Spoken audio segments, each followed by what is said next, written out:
салом дӯстона, хуш омадед ба канали оилавии мо. рӯзи аввали баҳор муборак бошад. бигзор баҳори нозанин, баҳори хушбахтиҳо, баҳори хурсандиҳо, баҳори пур аз шодиву нишодҳо бошад. шукрона мекунем ки боз ба баҳори нав расидем. ман влоги имрӯзаи худро аз тайёр намудани ана ҳамин хел як субҳонаи осонакак оғоз мекунам. барои субҳонаи мо 3 дона тухм, кабудӣ яъне зелен, намак, мурч ва инчунин хлеб ё ин ки нон лозим аст.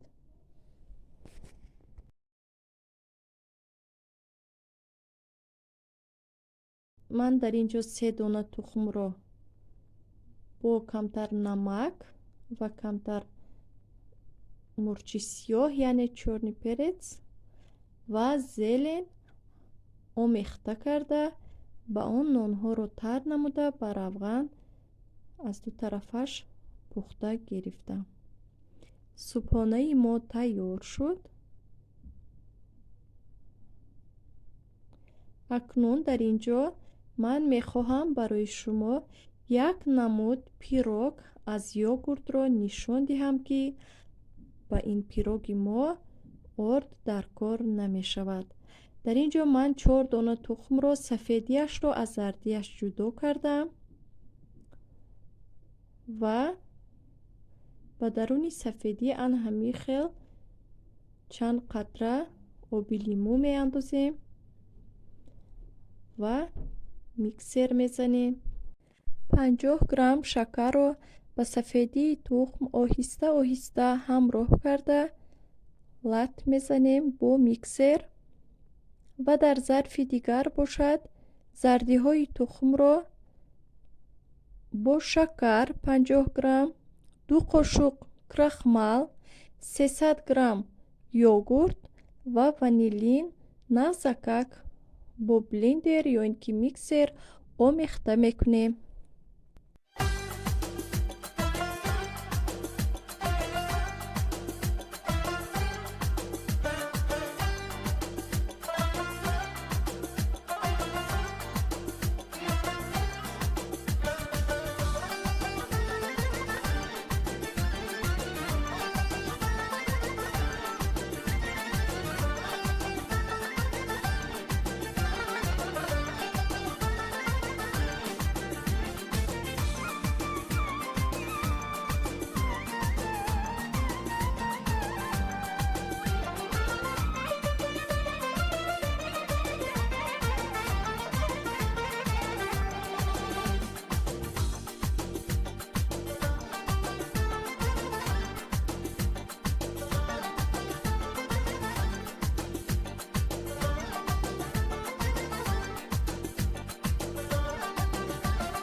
акнун сафедии тухми ладзадаро оҳиста оҳиста бо қошуқ ба маҳсулотамон ҳамроҳ намуда омехта кардан мегирем, то ҳамаи маҳсулотамон як ранг шавад.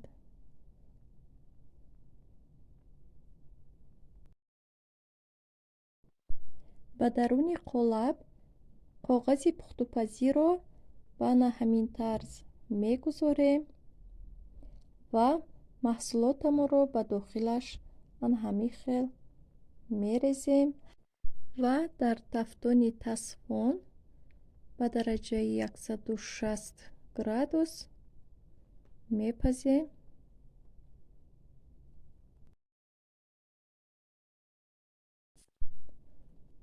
пироги мо ҳам тайёр шуд. То хунук шуданаш аз қолаб ҷудо накунед, лекин ман хато карда имрӯз тестар гирифтам, камтаракак паст шуд. ана бинед чӣ хел болаззат омадааст. шумо метавонед дар хонадони худ ҳамин хел тайёр кунед. дар ин ҷо бошад хелак шӯрбу тайёр мекунем. бо мо бошед дӯстон. камтар равғани гӯсфандро об карда гирифтаем.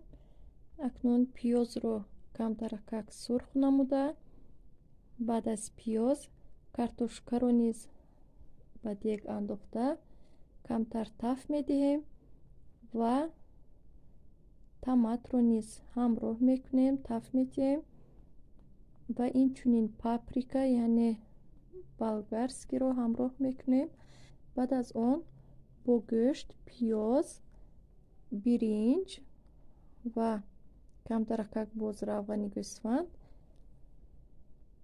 ва ягон мурч приправаи дилхоҳро ҳамроҳ карда ҳамаашро ғелак тайёр мекунем, кӯлачаҳо месозем ва баъд аз ба дег ки об андохтем ва баъд аз ҷӯшиданаш ба дег ҳамроҳ мекунем, яъне мерезем.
ба шумо як маслиҳат доданиям, ки худам онро санҷидаам.